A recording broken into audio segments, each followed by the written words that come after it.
Hi అండి, welcome to Bhargavi's kitchen. ఈరోజు మన రెసిపీ లచ్చా పరాటా. ఈ లచ్చా పరాటాని ఎన్నిసార్లు చేసినా ఫెయిల్ అవుతుందా? అయితే ఈ వీడియోని స్కిప్ చేయకుండా చూసేయండి. ఒక బౌల్ తీసుకుని దాంట్లో 1 కప్పు వరకు మైదా పిండిని వేసుకోవాలి. అలాగే 1/2 టేబుల్ స్పూన్ షుగరు, రుచికి సరిపడా సాల్ట్ వేసుకోవాలి. ఇవన్నీ వేసుకున్నాక అంతా ఒకసారి కలుపుకోవాలి.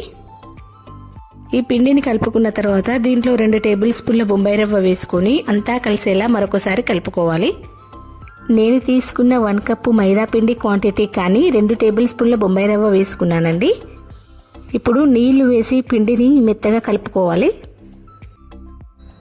పిండిని ముద్దలా కలుపుకున్న తర్వాత దీంట్లో 1 టేబుల్ స్పూన్ ఆయిల్ వేసుకోవాలి. ఆయిల్ వేసుకున్నాక మళ్ళీ ఒక 10 నిమిషాల పాటు దీన్ని చక్కగా కలుపుకోవాలండి.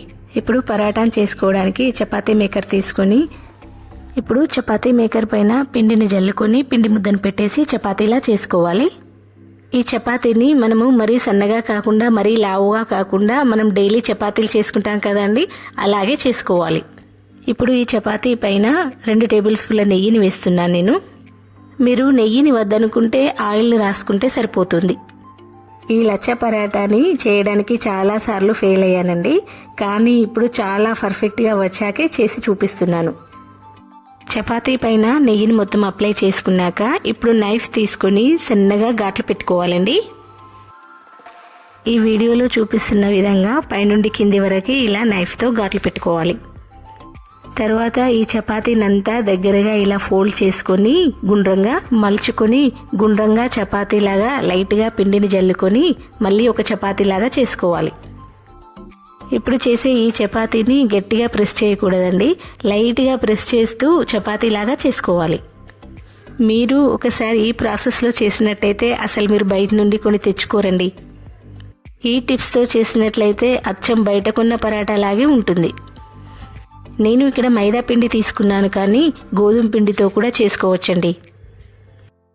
మైదా పిండితో వచ్చినంత క్రిస్పీగా గోధుమ పిండితో రాదండి.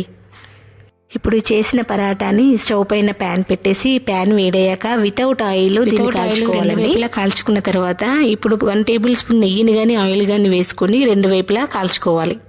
ఇప్పుడు క్రిస్పీగా కాల్చుకున్న మనం ఈ పరాటాని ఒక ప్లేట్లో తీసుకొని నేను ఈ వీడియోలో చూపిస్తున్నట్టుగా పరాటాని 2 చేతుల మధ్యలో పెట్టుకొని గట్టిగా కాకుండా మెల్లిగా ప్రెస్ చేస్తూ కొట్టండి. మనకు ఈ పరాటా అనేది లేయర్స్ లాగా వస్తుందండి. అంతేనండి, లచ్చా పరాటా రెడీ అయిపోయింది. ఈ వీడియో కనుక మీకు నచ్చినట్లయితే లైక్ చేయండి, సబ్స్క్రైబ్ చేయండి. నేను మరిన్ని వీడియోలు చేయడానికి సపోర్ట్ చేయండి. Thank you for watching.